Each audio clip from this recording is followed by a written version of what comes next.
Good morning friends. 90 शब्द प्रति minute dictation start.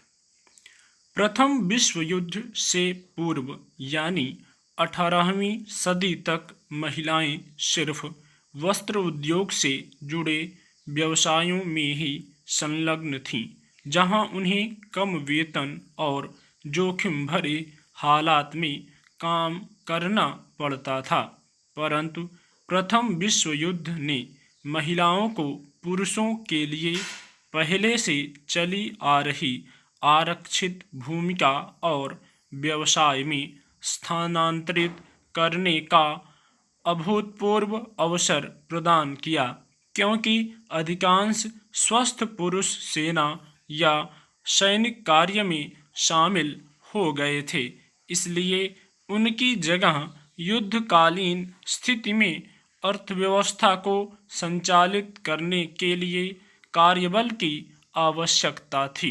जिन महिलाओं को निरंतर यह पाठ पढ़ाया जाता था कि उनकी वास्तविक जगह घर के भीतर है, यकायक अपनी आवश्यकता के लिए उन्हीं महिलाओं को उनकी क्षमताओं का एहसास कराया गया। परिवहन, अस्पताल, उद्योग, यहाँ तक कि हथियारों की फैक्ट्रियों में भी महिलाओं ने काम किया। महिलाओं ने जिन स्थितियों में काम किया वे कम खतरनाक नहीं थीं। विस्फोटक सामग्री बनाने वाले कारखाने विशेष रूप से खतरनाक थे।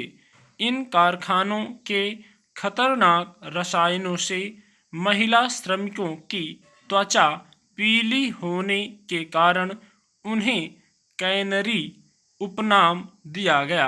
महिलाओं की कम ताकत और विशेष स्वास्थ्य समस्याओं का उलाहना देने वाली व्यवस्था ने 1919 में द सेक्स डिस्क्वालिफिकेशन अधिनियम पारित कर दिया।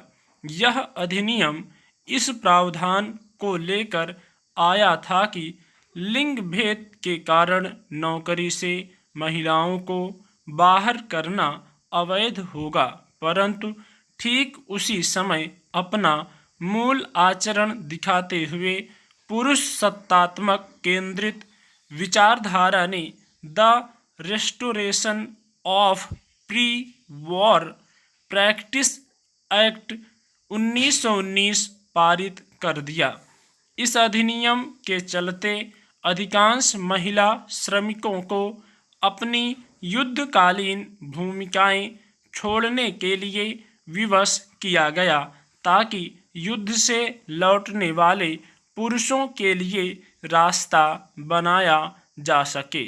यह विद्रूपता नहीं तो क्या है कि जो महिलाएं प्रथम विश्व युद्ध में बटालियन ऑफ डेथ का हिस्सा रहीं, उन पर मारक क्षमता, आक्रामकता और हिंसक प्रवृत्ति का अभाव होने जैसे आरोप लगाते हुए सेना में उनके दरवाजे बंद किए जाने लगे। लेकिन द्वितीय विश्व युद्ध में पुनः महिलाओं की जरूरत पड़ी।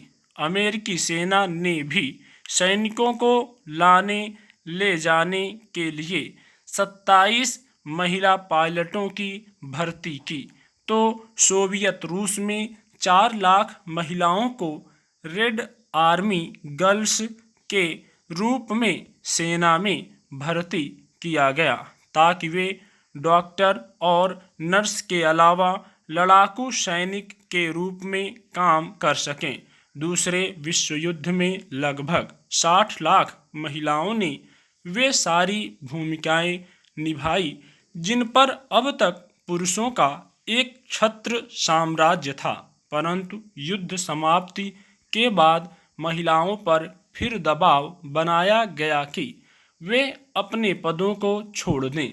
नतीजा यह रहा कि लगभग 3/4 से अधिक महिलाओं को अपना रोजगार छोड़ने को मजबूर होना पड़ा।